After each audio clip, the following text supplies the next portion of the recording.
E aí, seus defensores de regime autoritário, tudo bem com vocês? Como vocês já devem saber, e se não sabe é porque ainda não me segue no Twitter ou no Instagram, ou então assiste esse vídeo aqui para ficar por dentro, a China vem passando por uma onda de Covid desde fevereiro, que de acordo com o governo é a Omicron que está se espalhando muito rapidamente por aqui. Ontem, no dia 31 de março, foram registrados 7.229 novos casos no país. No total, já são mais de 100 mil casos registrados no mês de março. Por enquanto, o país tem mais de 29 mil casos ativos, que é como eles chamam os casos que têm sintomas, que vão desde sintomas leves até sintomas graves. E eu quero abrir um parênteses aqui, porque sempre vem gente falar comigo, discutir comigo no Twitter a respeito dos dados da China, que a China não divulga dados e que está mentindo, etc. Diariamente, a gente recebe esse mapa aqui no WeChat, e também publicado no Twitter pelas plataformas chinesas, com os casos de Covid por província e às vezes por cidades grandes. Aqui a gente sabe quantas pessoas foram infectadas, o endereço, o sexo, a idade e a forma como elas foram infectadas. O Baidu Maps tem uma opção que mostra onde estão todos os casos por uma região. No meu caso aqui é Shanghai. Todos esses pontos vermelhos são os casos ainda ativos. E dando um zoom dá para ter uma ideia melhor onde que os casos estão ao redor de mim. E hoje, Xangai é o centro da Covid na China. Só ontem foram registrados 4.502 casos na maior cidade da China. A prefeitura de Xangai vinha tentando controlar essa onda com outras estratégias, como fechando condomínios, prédios de escritórios, restaurantes, etc., mas não deu conta.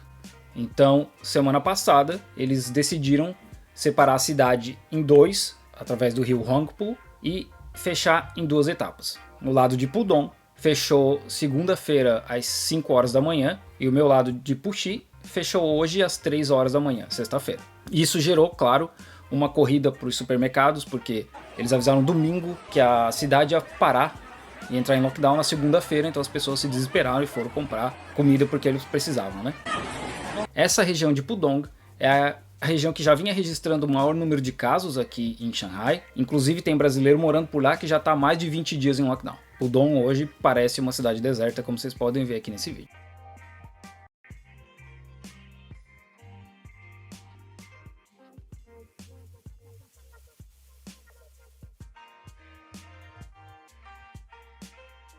E a parte onde eu tô, que é Puxi, tem mais ou menos 16 milhões de pessoas. Como eu falei, fechou hoje, e terça-feira eu fui cortar o meu cabelo numa área que é perto de Pudong, que ainda é Puxi, mas é perto de Pudong, que não estava em lockdown ainda, mas como vocês podem ver nesse vídeo aqui, também parece uma cidade deserta.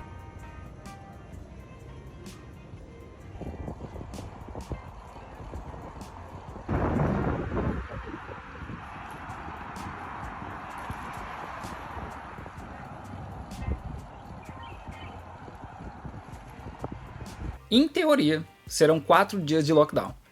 E eu já tô rindo em teoria, porque Pudong era para ter encerrado o lockdown deles hoje.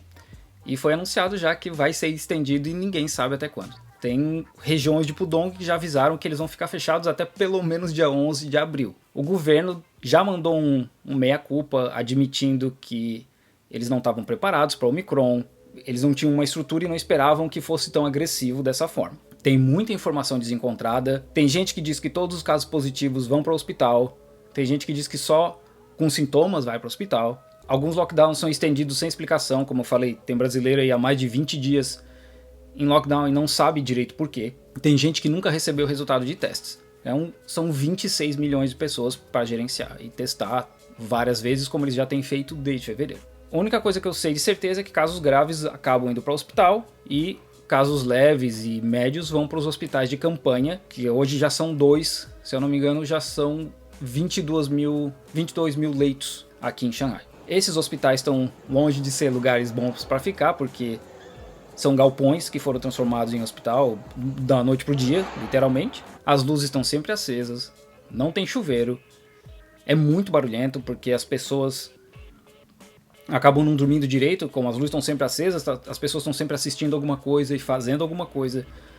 Os chineses têm um hábito de não usar fone de ouvido, então eles estão sempre ouvindo coisas no telefone, assistindo coisas no telefone sem fone, isso no metrô, ônibus, na rua. Então isso também acontece lá nesse hospital de campanha. E a ideia é que as pessoas que estão lá, caso elas desenvolvam sintomas mais graves, é mais rápido de atendê-las. E o risco de morrer alguém é muito menor. Claro que nem tudo é negativo, e para mim o ponto mais importante e mais positivo, como eu sempre falo, é que até agora foram registradas somente 2 mortes por Covid em 2022. Essas fotos são de mantimentos que o governo de Xangai começou a distribuir para quem já está aí há mais tempo em quarentena. Ainda dá pra gente pedir delivery, mas os entregadores também estão em lockdown, então ou demora muito ou não tem entregador suficiente. Eu não sei como funciona a distribuição de comida, não sei quem define esses kits, nem quem monta. Tem gente que recebeu só uma meia dúzia de vegetais e tem gente que não recebeu nada até hoje. Esse mercadinho aqui, por exemplo, os donos foram levados para um hospital porque eles estão contaminados. Eles deixaram o mercadinho aberto e as pessoas consomem o que tem lá dentro. Eles mesmos pagam através do sistema de autopagamento do WeChat ou do Alipay, ou como no caso desse cara que ele só mostra o cigarro para a câmera e diz que pegou uma carteira de cigarro. Tem várias histórias de pessoas trocando mantimentos para poder conseguir passar melhor por essa situação. Ontem, caminhões começaram a detetizar a cidade numa tentativa de matar o vírus com esse spray que eu até agora não sei o que é, mas de acordo com o Atila, isso é só propaganda porque não é realmente efetivo. Mas no fim, também eles têm que mostrar que estão fazendo alguma coisa a mais do que só trancar todo mundo e colocar a gente em um hospital. Até esse vídeo aqui de cachorro robô ficou famoso, pedindo para as pessoas não aglomerarem, relembrando de lavar as mãos e se cuidar de modo geral, né? E o meu amigo Beto, que mora aqui em Xangai, fez esse vídeo, botou o drone dele para voar na região que ele mora. É uma região muito movimentada, cheia de bar e restaurante, e ele mostra um pouco como é que tá essa região lá agora.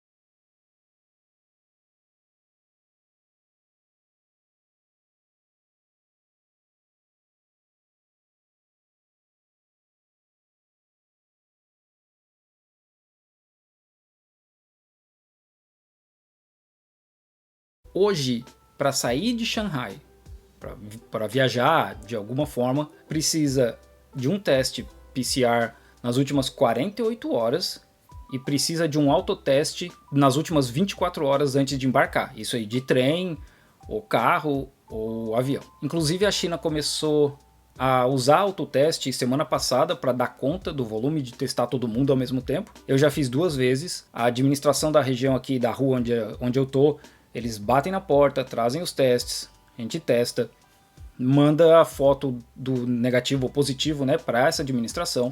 Se for positivo, vai para o hospital, até onde eu sei. E se é negativo, só joga o teste fora e é isso aí. Durante o lockdown, a gente vai fazer pelo menos 2 testes. Um hoje, como eu mostro aqui, e um outro provavelmente no 3º dia.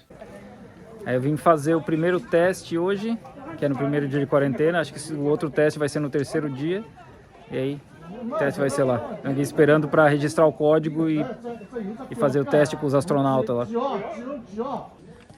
Aqui nessa mesa, eles checam os endereços e o nome de todo mundo para ver quem já fez teste e quem não fez. Tem a quantidade de pessoas por endereço também para ter certeza que todo mundo já foi testado.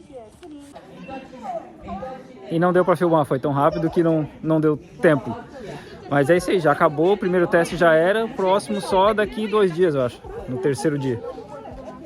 Um dos motivos da China continuar com essa política de zero Covid é que mais de 200 milhões de idosos, acima de 60 anos, não tomaram a 3ª dose ainda. Sendo que acima de 80 anos, são mais de 50% que ainda não tomaram a 3ª dose. Então é muita gente aí, numa idade de risco, que pode vir a falecer caso se contamine. Hoje é o meu primeiro dia de lockdown, é noite aqui de sexta-feira já. Eu vou continuar postando lá no Twitter, no Instagram, como estão as coisas por aqui. Com certeza não vai ser fácil conter essa onda como não foi antes, e provavelmente não vai ser depois. A China está desenvolvendo novas estratégias. Eles não querem parar Xangai de uma vez por todas por conta da economia, que eles também entendem que agora é possível fazer um equilíbrio entre a economia e o lockdown, apesar de que a cidade inteira está fechada, pelo menos desde hoje, né, que Pudong e Puxi estão fechados ao mesmo tempo. Mas como eu sempre digo para as pessoas aqui, amanhã vai estar todo mundo vivo para reclamar na internet do lockdown. Como diz o próprio Xi Jinping, pessoas primeiro e vidas primeiro.